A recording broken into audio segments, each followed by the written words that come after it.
Alright guys, MTech Guy here, and today we're going to take a look at how to reset your tyre pressure monitor on your BMW E87 1 Series. Now if we take a look at my iDrive screen here, you can see I've got a message, tyre pressure loss.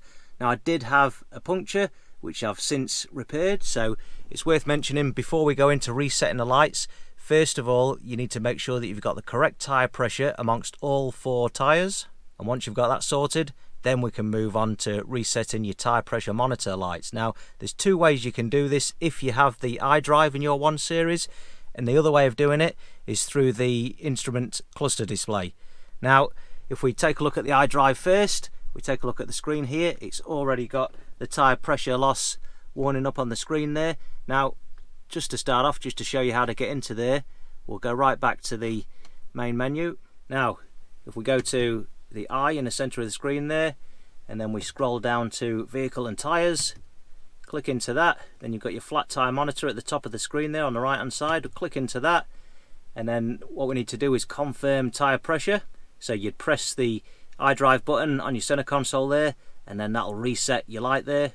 Now you'll see it's shaded out there because the engine's not currently running, so we'll get the engine running and then we'll take a look at how to reset it using the indicator stalk through the instrument cluster. Okay, so as you can see on the center display here, we've got the tyre pressure loss warning up. Now if you don't have the iDrive feature on your 1 Series, you'll have to reset it through the instrument cluster, and you do that via the indicator stalk here. You're going to utilize this toggle switch on the front here and the BC button. So you use that toggle switch just to click through the options on the center display here. Now mine won't come up with it because I have the iDrive feature, but you'll see the tyre pressure loss indicator come up, and when you do, you want to press the BC button on the end of the stalk once, and then it'll initialize, and then you press it again a second time, and then that will reset your tyre pressure warning. But of course this car has the iDrive feature, so we'll take a look resetting that one now.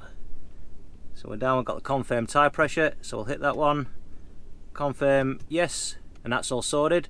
Alright guys, I hope that you found the video useful. If you did, don't forget to give it a like, and make sure you check out the rest of my YouTube channel for more BMW DIY videos. I'm MTech Guy, thanks a lot for watching.